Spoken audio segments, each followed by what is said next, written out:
And we're back from our first longer break. I hope you got into a bit of movement, as Gitta suggested, or had something to eat, as I did. And we're now going into our next session with Fabiola Eyholzer.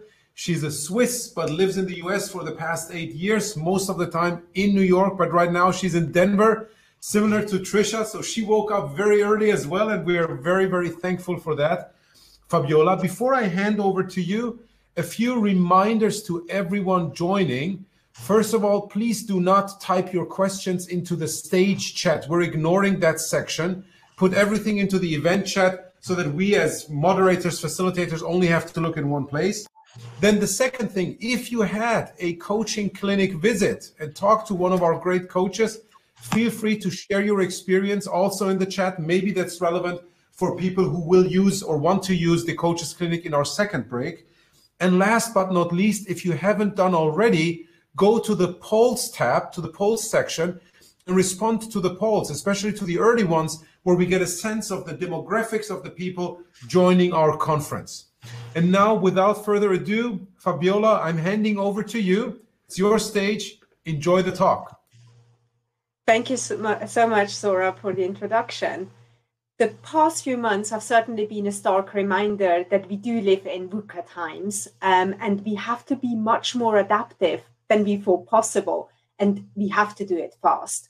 This is about innovation at all fronts. This is not just about recreating or changing products and services. This is about reinventing the way we work, the way we connect with people, the way we learn and unlearn and relearn new things.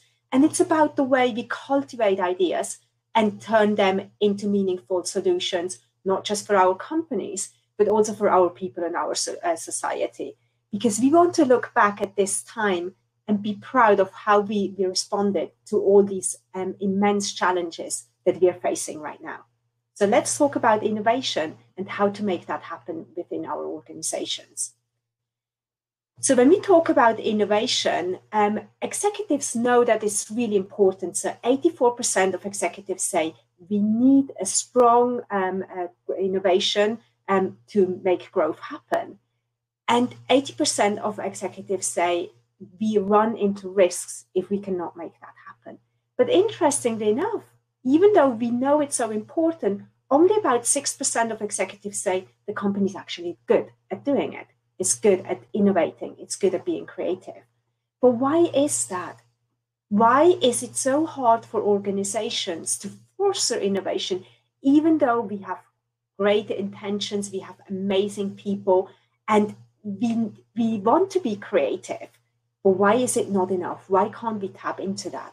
In order to understand what is hindering us to be more creative and more innovative, we have to talk about the institutional context, and we have to talk about the future of work. What is work? What is work going to look like, not just today, but further down the road? When we talk about the institutions, if you look at our organizations, they have been built around this model of scaling efficiency. We are bringing people together from different parts, different specialities, different disciplines, and we let them work in the organization. Everything is mapped out, and we're scaling that model. So the organization is really that well-oiled machine, or that Swiss clockwork. So every person has their role to play. And if everyone does exactly what they are told, if everyone follows that script, the company is going to be successful. And if you think about it, that's where performance management comes from. Every single thing is mapped out, and we have to follow that through. And if we do, the company is successful. But that also means we've disconnected people from that purpose. People no longer know why are they doing stuff. That's why we have such a high level of disengagement at work. Gallup has done that analysis for 35 years now. And it's usually around 88% of people who are disengaged at work. That's mind-blowing. So 4 out of 5 people have no passion for what they are doing. And part of it has to do with running that well-oiled machine, making sure that people just follow their script, tick off the boxes. But the question is that really what work is all about? Is work really about having those minutely defined tasks, very specified work that we have to follow through. Well, the problem is, if that is what work is, all jobs are going to be disappearing, because all the machines that are coming up are doing a much better job at following instructions. They don't get tired, they don't need to rest or sleep or eat, and they don't make any mistakes. So the question is really, what is work? And things get really worse when we look into those routine jobs. If you think about it, we had that growth of gig jobs. So, people who work as independent contractors. And in the US, from 2005 to 2015, 94% of the net job creation was in the gig economy. So people working for themselves. But if you look at it, if you have jobs like, for instance, Uber drivers or drivers in general, with automated cars, self-driving cars, those jobs are going to disappear. We no longer need taxis and rideshares and buses being driven by people. And that's 4% of the US workforce. That's going to disappear eventually. We have gig jobs like accountants. That's going to disappear as well, because tools like QuickBooks and others are already doing a great job at running accounting and doing accounting. And even translation services, if you look at Google Translate today, it has made so much stride in the past few years that these jobs are going to disappear as well. So it leads us back to that question, what is really work about? And to answer that question, let's look at the different eras that we're in today. So throughout our history, we've had different eras come up. We started out as hunter-gatherers, and it was a time that really lasted for millions of years. We moved into the agricultural era. And then the first time that we started using companies in the sense that we know them today was in the industrial era, where we started using steam and other powers to create manufactories and to work in manufactories. And what's really interesting and frightening at the same time is that most of our mental model is still stuck in that time. The way we interact with people, the way we set up organizations, the way we set up organizations as a machine really come from that industrial era. But from there, we moved into the information era. So we had computers come up. We had to get people who had the expertise, who had the knowledge to do certain things. But right now, we are at the cusp of a new era. We are in that augmented era. It's a time where our natural human abilities are going to be augmented through computational systems. And it's going to change the way we work. It's going to change our personal and professional lives in a drastic way. So this is a quote from Maurice Conti, who said, over the course of the next 20 years, more will change around the way we work than did in the last 2,000 of years. And that means we're getting into the human economy. So, and economies get labeled according to the work people predominantly do. So in the industrial era, in the industrial economy, it was really all about hired hands.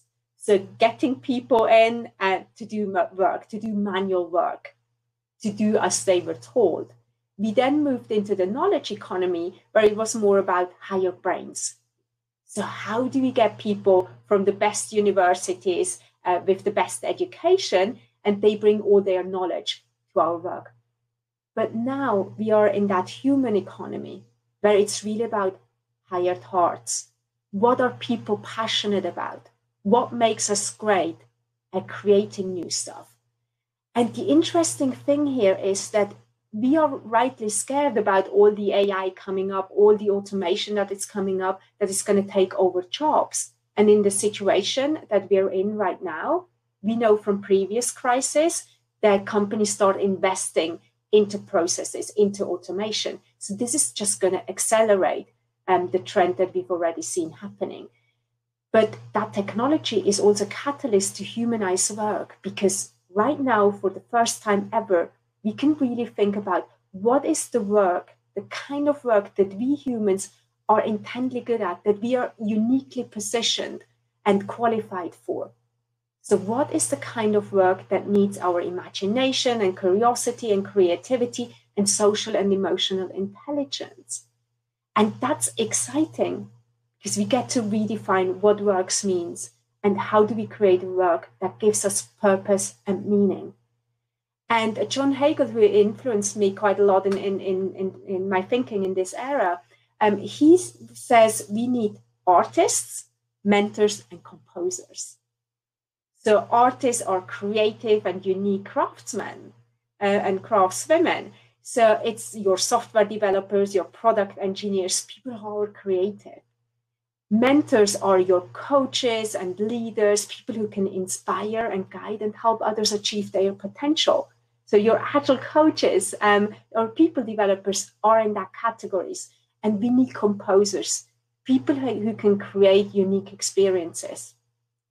And if you think about it, I would bet that most of you fall into one of those three categories. If you're not, it's probably time to switch jobs. But this is really what gets us out of bed in the morning. That's where we can have passion and drive for the things we do. But when we talk to executives about looking at work that is really about the human side of things, people feel like, or we often hear that the first thought is like, well, but people aren't passionate, they aren't creative, they aren't imaginative, they want to be told what to do. Well, that's not true. Show me any little kid that does not have curiosity or creativity or imagination. But something happened along the way to knock that out of us. And it often happens at school. So, we sit there, we are trained to listen to our teacher very carefully and take good notes and then play it back when asked to. In the tests, so we have to be predictable and reliable. So there is no room for imagination and creativity in our schools, in our institutions, in our office space. That's fine out there on the playground, but we don't want it in here. And we have to change that. But it's interesting that that's not an accidental framework, because back in the day, we literally plucked kids from France and trained them to be factory workers. Listen to the foreperson and do what you're told, reliably and predictably. But we have to change that. And of course, schools and organizations have changed to a certain extent. But that mindset of running the organization as a well-oiled machine, as a Swiss clockwork, it's still there. The way we interact with people, the way we treat people, the way we believe in extrinsic motivation is still rooted in that time. And we have to change that if we really want to make strides. And it means we have to stop scaling efficiency and start embracing scaling learning. Because back in the day, we could learn something and it had a shelf life. It was valid for a longer time. But now schools should not be about what we learn. It should not be just be about absorbing knowledge. It's more about absorbing how do we learn? How do we relearn stuff? How do we unlearn things? How do we learn new things? It's a very different concept. And your first thought is probably, hey, but we want both.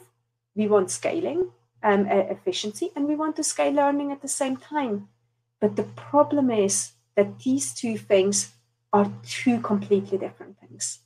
And we can't have it both ways, because efficiency is really about optimizing things, eliminating mistakes, continuous improvement, whereas innovation is really about thinking outside the box. But how are we supposed to think outside the box if we're stuck in that box? If you're stuck in the box of this is what you do, don't deviate from this plan. And the other part is that efficiency is also about continuous improvement. But the problem is that the continuous improvement only gets us so far. It's an important part, but that's not what's going to make us more innovative. As Oren said, the electric light did not come from continuous improvement of the candle. So what do we need to do to be innovative? And I mapped out 6 different playbooks here or plays here. So the first one is understanding that innovation starts small, not big. So executives are always willing to invest in innovation, but for them, innovation is something that happens in a specific time frame. So we have an innovation camp, or we do a hackathon. Within 2 days, we want to have the next great innovation. And companies are willing to invest in that. But that's not going to get us there. Innovation starts small. And innovation, as Tricia said in her talk, innovation can happen anywhere, and we need to build off each other's ideas. So a study looked at the top 50 game-changing innovations over the past 100 years. And what was interesting was that 80% of the game-changing innovations were actually sparked by someone that was outside of the field of where the innovation took place. So if you think about penicillin, it was invented in 1928 by Alexander Fleming, but it wasn't until 1943 when the chemist Ernst Klein actually turned it into miracle drug. So we need to build off each other's ideas, and we need to be able to embrace that diversity of thought and bring people from different disciplines together. So Agile folks know that from interdisciplinary teams, that's help us thrive and start being more innovative. And innovation needs time. It's not happening overnight, even though we would like that. And I know we live in this time of instant gratification, everything has to be instant, but innovation is not happening overnight. And before we can have innovation, we actually need creativity. We need to be able to think outside the box. We need to be able to collaborate, to discover new things. But that also means we have to allow for creativity to take place. We have to establish creative and collaborative environments. And that's something that a lot of managers don't like. They think they're wasting time and money by allowing for slack, by allowing teams to be creative. But that's important. That's one of the steps that it takes to actually be innovative. And what's really interesting right now is what is going to happen with our office space now that most people have gone to virtual work, and a lot of it is going to stay virtually because people are no longer going to come to the office to do routine tasks. They're going to come to the office to collaborate, to bond with their team. So how do we turn that office space into an innovative and collaborative space? And that's very exciting because that's how we foster collaboration. That's how we allow for innovation and collaboration to take place. But also, before we can have creativity, we need learning. There is no innovation without learning. And we need to continuously and constantly learn. And that's one of the many things that I love about Agile. Agile does not differentiate between learning and working. Working is learning and learning is working. But how do we foster that? How do we make sure that learning is happening? How do we make sure that we give people the time and space to learn new things, to teach other people new things? And how do we have those rituals for learning that are going to lead us into innovation? And another part that goes hand in hand with that is we need to accept that failure is a key stepping stone to innovation. We're not going to get it right the first time. We may not even get it right the 100th time, but we learn, we improve, and we can be creative from that. And that means creating a culture that is blame-free, and it's also having a culture that is focused or rooted in psychological safety. And we've heard about that already throughout the day. So how do we create a space where people feel comfortable to test something out, to be experimentative, or to go down that path and not be blamed if something is not happening? And that means we have to make sure that our leaders understand that leaders empower people, that they don't shut down every new idea and tell people to focus on their job rather than be creative and collaborative. And how do we guide that? So this is really important. And how do we acknowledge and reward innovation, even though it did go wrong the first time around or the 100th time around? And we have to understand the role of people in the innovation space, and that's the HR part. So how do we as HR folks and as organizations build a strong I called it talent factory. The word factory is not a coincidence.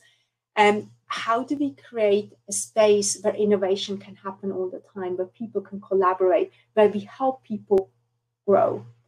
And it starts by redefining the term talent.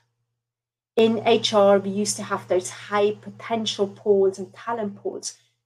But in Agile, we have to, or in this new world of work, we have to start understanding that every single person is a talent in the organization.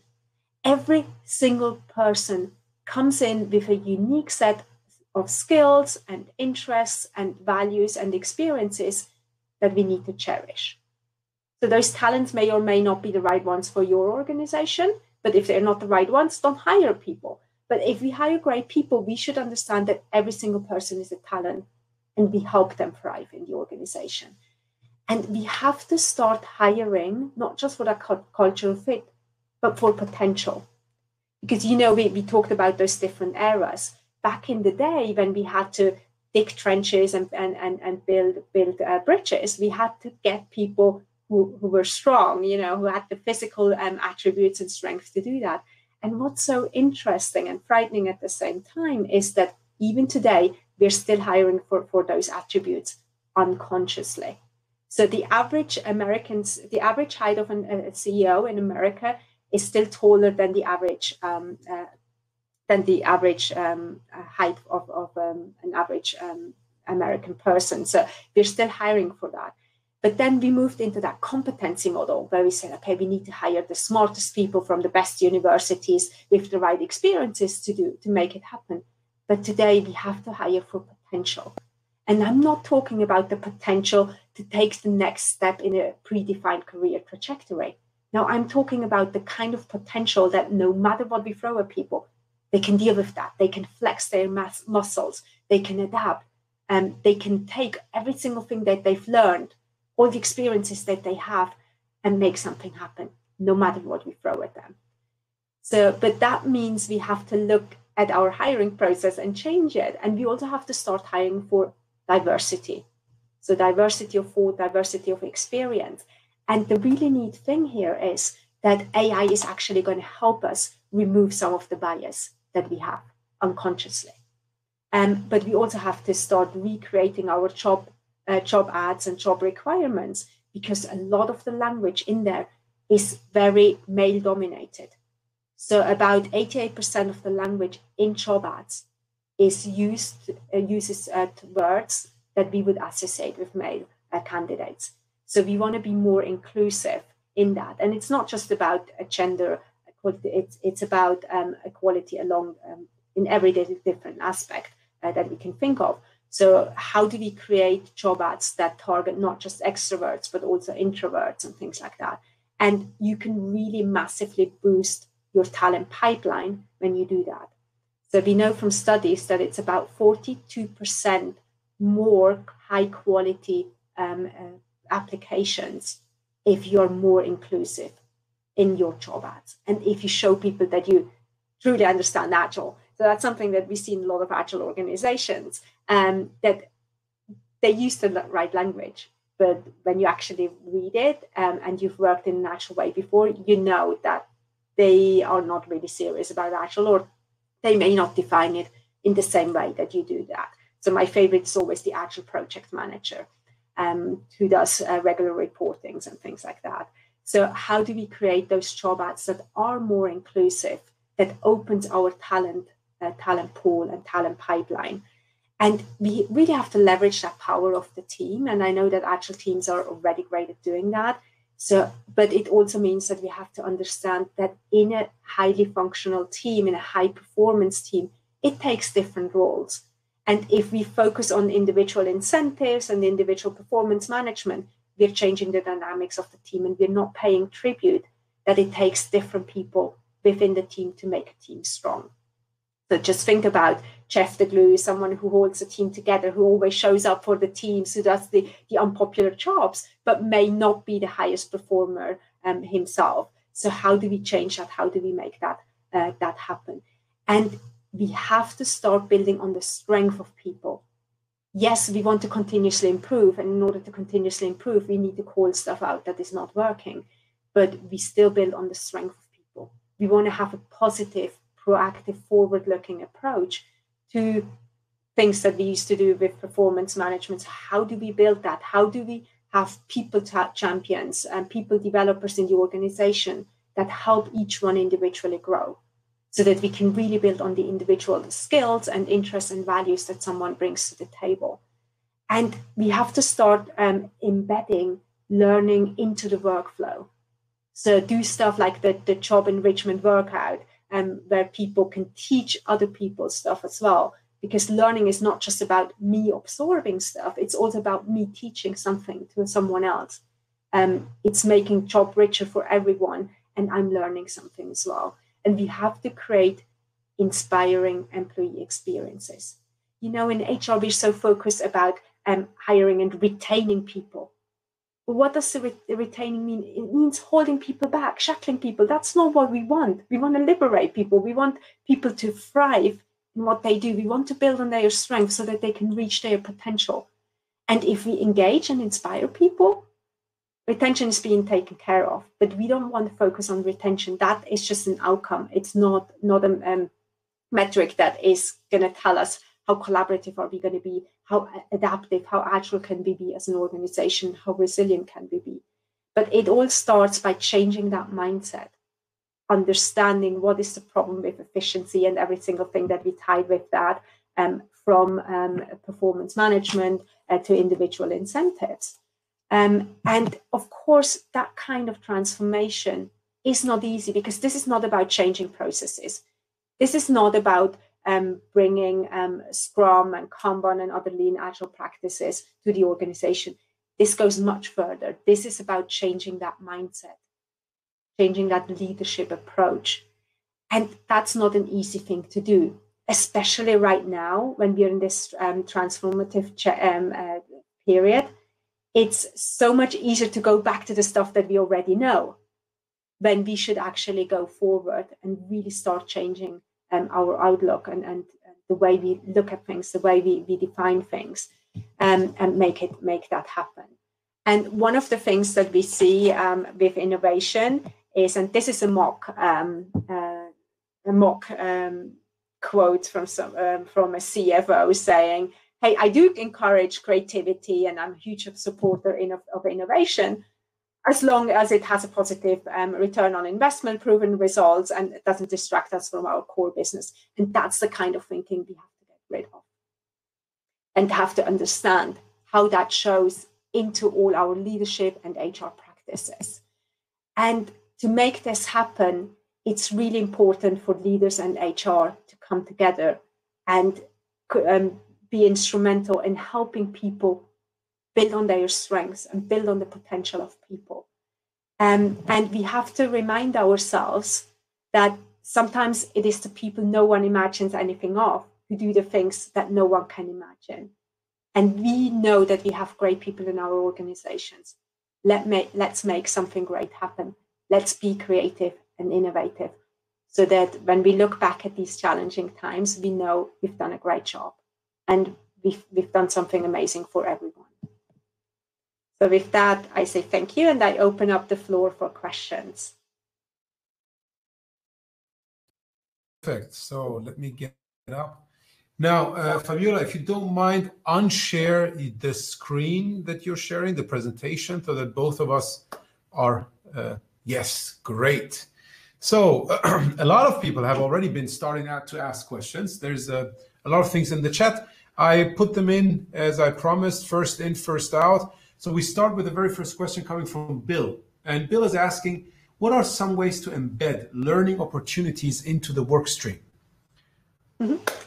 So it's all about micro learning. So how do we take those small learning nuggets and build that into our workflow? So for instance, with Agile, when you work in an Agile way, you can use spikes and hackathons and things like that to make that happen. But we personally have great success with something that we call the growth profile. So every 2 or 3 months, people check in with their people developer and create that growth profile to see, okay, what are you going to work on the next iteration or the next quarter. And we also work with that job workout to say, okay, so what is stuff that your boss is currently doing that you could take over? Or what is stuff that some of your colleagues are currently doing that you would like to learn as well? Or what are things that you are doing that you could teach someone else? So these are all the things that you can do to embed it. And you can also utilize AI or microlearning to make that happen. So for instance, IBM has Micah. And Micah is a chat bot. It's a learning bot who comes up. So in the morning when you start up your laptop, Micah's going to come up and say, hey, Bill, Micah here. I haven't seen you in a while. Here is a little video that I think you might enjoy. It's just 2 minutes long. Do you want to watch it now or later? And if you click on yes, watch it now, you can watch it. And the 2 minutes are going to be added to your learning to your learning minutes. So there are different things that you can do. But it's really about creating that learning and empowering people to learn, because learning is no longer something that you give to HR and say, hey, you're HR, entertain me. What can you do for me? No, this is about how do I bring things in? How do I take care of my own learning? How am I in the driver's seat for it?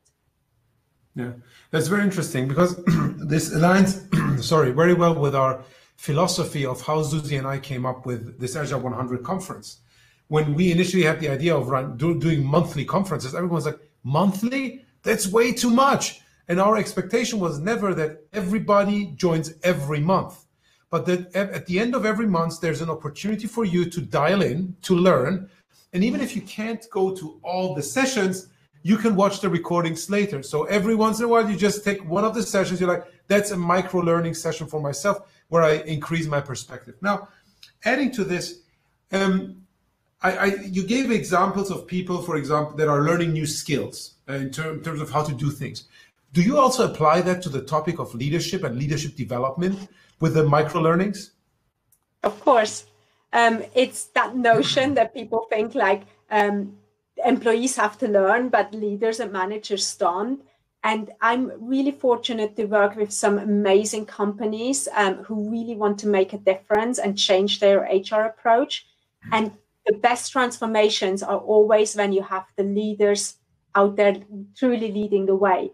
They sit in the initial training, they participate, they are the first ones to get certified, because they say, so for instance, Marie Williams, she's running HR at NC State.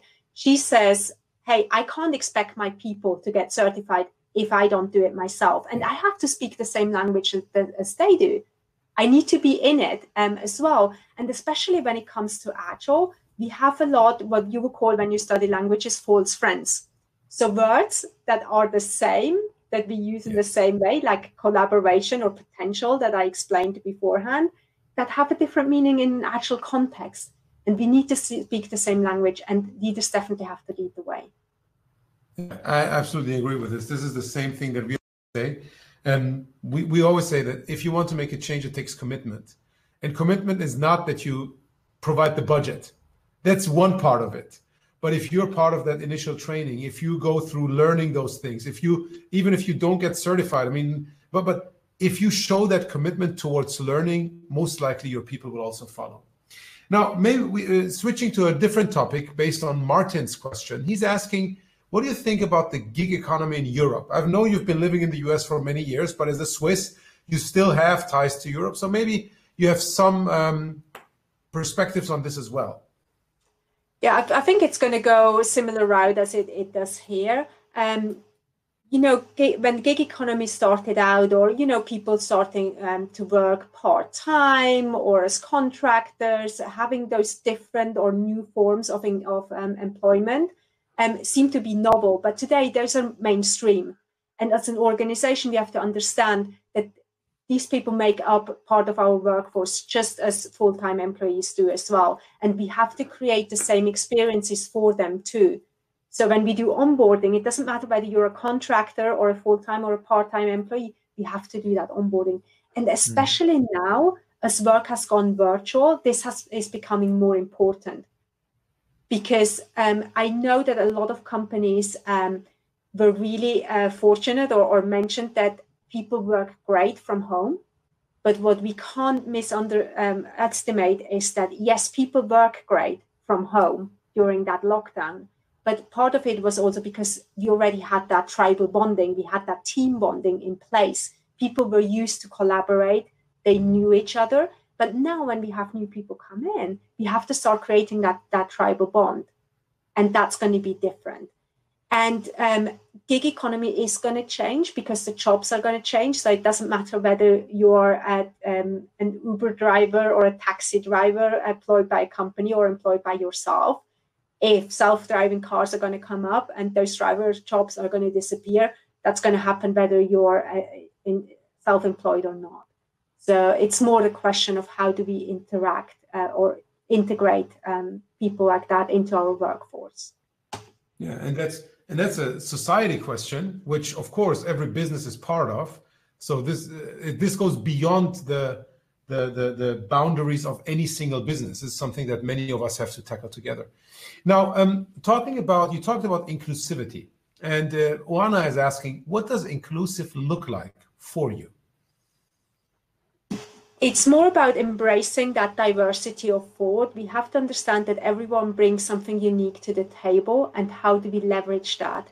And of course, it's much easier to hire someone who's similar to you, who has done the same job, who has the same experiences. It's much harder to assess if someone is a good fit if they come from a completely different background. But we have to start be open about that, and we have to start understanding how important that is, and also how do we create those great experiences, how do we bring people together. And one of the things that we always do is that we do team-based hiring.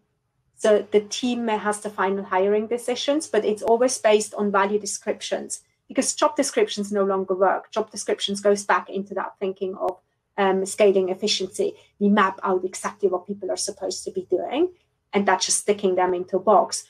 Instead, we work with value descriptions that describe why was the team created, and what combined skills and experiences does the team need. So if the team is very tech-driven, but they need to present during reviews or have to present to customers a lot, we need someone who can do that, who feels comfortable being extroverted and being a great communicator. So how do we build that in? And we start looking for people with those unique experiences, with those skills, and that type of person. And we do that through team-based hiring. So we have a lot of acceptance from the team already. And that makes including new people much easier. Yeah. So going then back to Uana's question, basically inclusivity, you can't really describe how it feels, but it's like if a team feels that they have all the types of personalities and skills necessary to deliver value, that's probably an inclusive team. Is that statement correct, or how would you Yes. phrase it? Yes. So obviously, inclusion has a lot of different components to it, exactly. And one is more institutional, the other one is more individual on a team-based level. But the other part is also, how do we create inclusivity? How do we make sure that we can be more inclusive, that we can be more diverse in how we approach it? And we have, when I say we, I mean HR has to look at all its processes and tools and see, hey, if we have our career pathing model or our leadership model, do we make it open for everyone, working parents, young folks, folks who have been with the company for a long time? Or are we so restrictive that we map it out to just hire or promote the same people over and over again? Because what quite often happens in organization is that we have promoted a couple of the same people, and that was successful. So hence, those are the characteristics and skills that we look for. But we have to be more open to that. So we have to make sure that we don't have any unconscious biases in our system to make it more inclusive, to make it more diverse. Yeah, I think that's a really good bridge towards Boris' question. So he's basically writing this: there are still plenty of factories and demand for manual, mundane work in the world. how do we avoid the creation of two classes of privileged knowledge workers that can afford to dedicate time and resources to learning and innovation, and the less privileged that still do low-skilled jobs to survive day to day? And maybe it's not even the less skilled or low skilled, but those different types of people that did not get promoted in the past and might not fit the patterns that the organization has created for the past years or maybe even decades. Mm-hmm. Yeah, so there is a lot of things to look at, different aspects to look at here. So one is already the question is already phrased in a very hierarchical way. So you're in a different class if you get promoted. But the new thinking is more about how do we do jobs that we feel passionate about, that we feel we can contribute.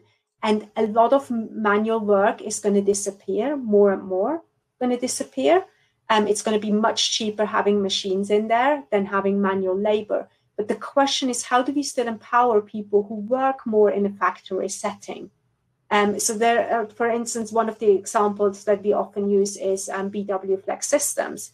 So they are a manufacturing company. But what they did is when a new CEO took over, he said, hey, we tell people we trust you and we thrive on collaboration. We have to show people that we do that. So what he did is he removed all the spare parts for all the machines were in a separate room and it was under lock and key. And he changed that. He took off all the fences and said, if you need any spare part, you just go in there, you pick it up, you use it.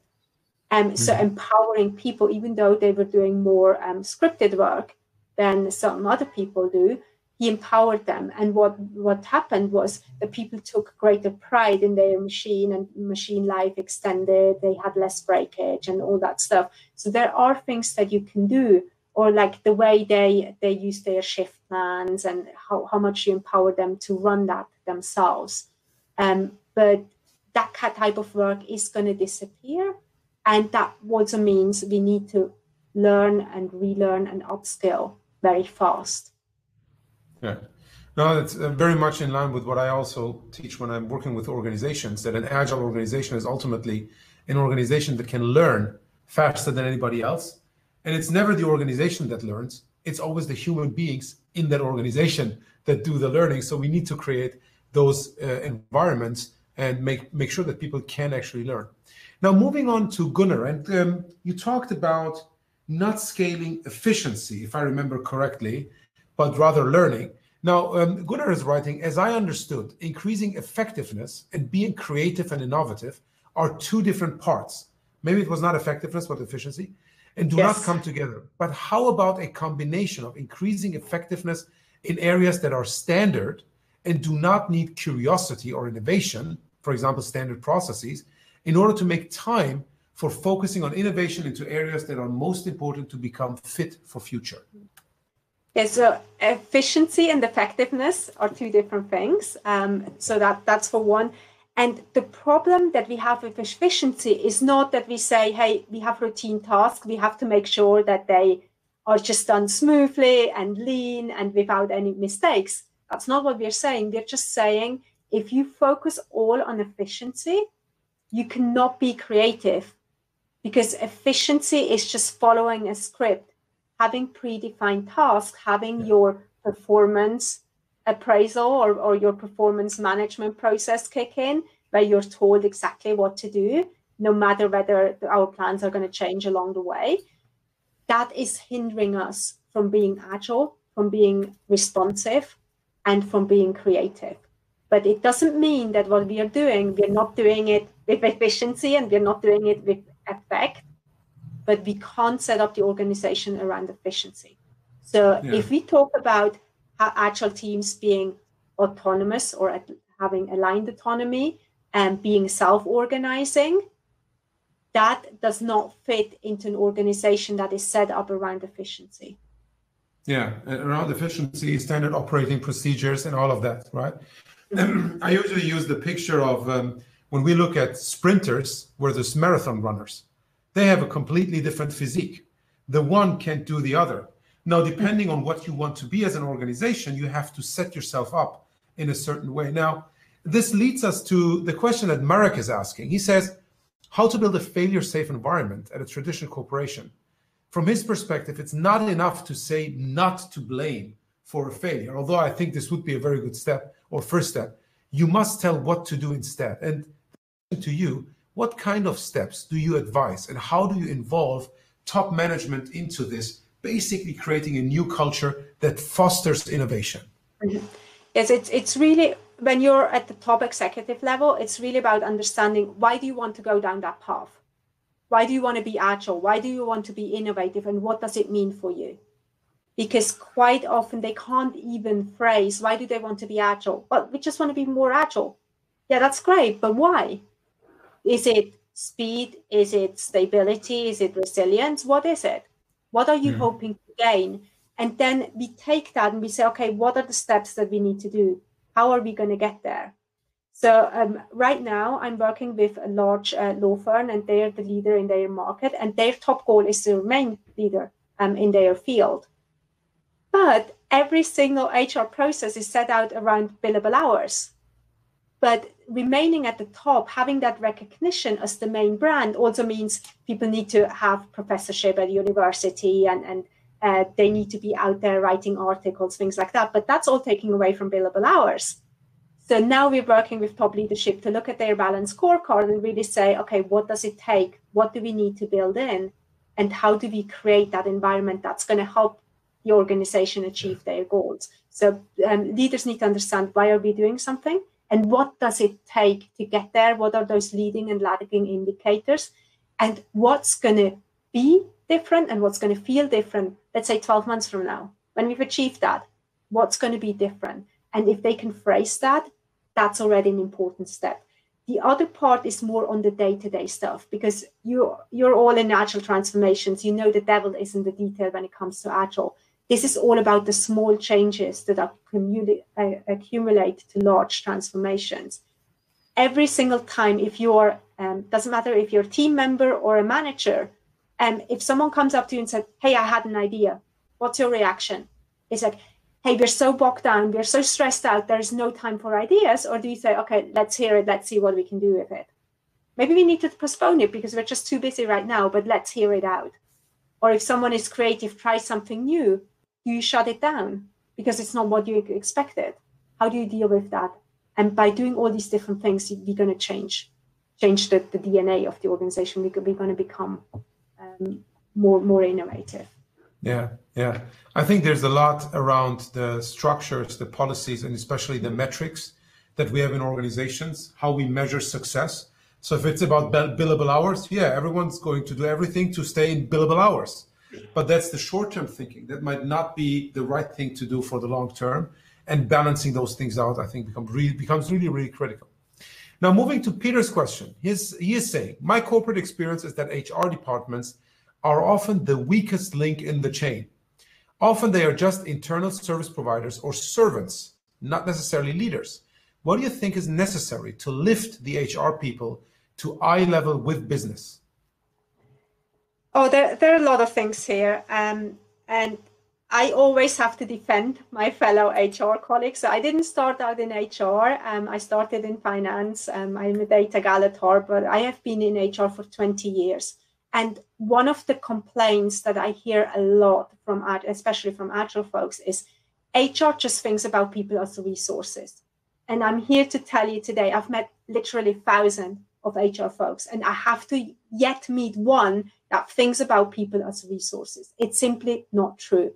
HR goes in with great intentions, and they really want to do amazing work for people. The problem is that over the years, we've just stuck HR into that corner of processes and legal and tools. Because every time HR will come up and say, hey, what about the human aspect? It gets shut down. Because quite often in organizations, the phrase, people are our most important asset, is still an empty phrase. So unless we start changing that, we're not going to get there. I'm not saying that HR has not a long, long way to go. But we have a lot of HR folks who are very progressive, who make great strides, who really work hard and work closely with the Agile community to make things happen.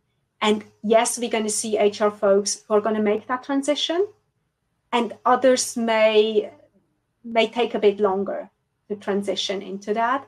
But it's just the way corporate HR is set up, or the way the organization is set up. HR is just stuck into that transactional phase, and we need to change our organization and view to make that happen. Yeah. So basically, providing HR or people from HR a seat at the table. That's the first thing that leaders in the organization need to do, and then they need to work collaboratively to move the organization forward. Yes, and also what I see often, I can't tell you how often I get calls where people call me up and say, Agile folks, hey, we're doing great, we have great strides with our Agile teams. Can you come in and fix some of our HR problems? But we do not want HR involved. Well, that's not going to help us, because if we want to achieve business agility or enterprise agility, that means we have to scale those Agile values and principles into every part of the organization. And if we shut parts of the organization out, we're not going to do that. And of course, I understand it's a slower process, and you have made great strides with your Agile transformation. You want to keep that speed up. But at the same time, we need to include other parts as well. This is not just about HR. It's about finance and other disciplines in the organization as well. Absolutely. Absolutely. So, Fabiola, we're at the end of our time box. Thank you so much for joining our conference, especially joining this early in the morning from Denver, Colorado. It was a pleasure hosting you, and I really hope to see you someday soon again, and then maybe in person instead of like through the video camera. Absolutely. Thank you so much for having me. It was such a pleasure. You're very welcome.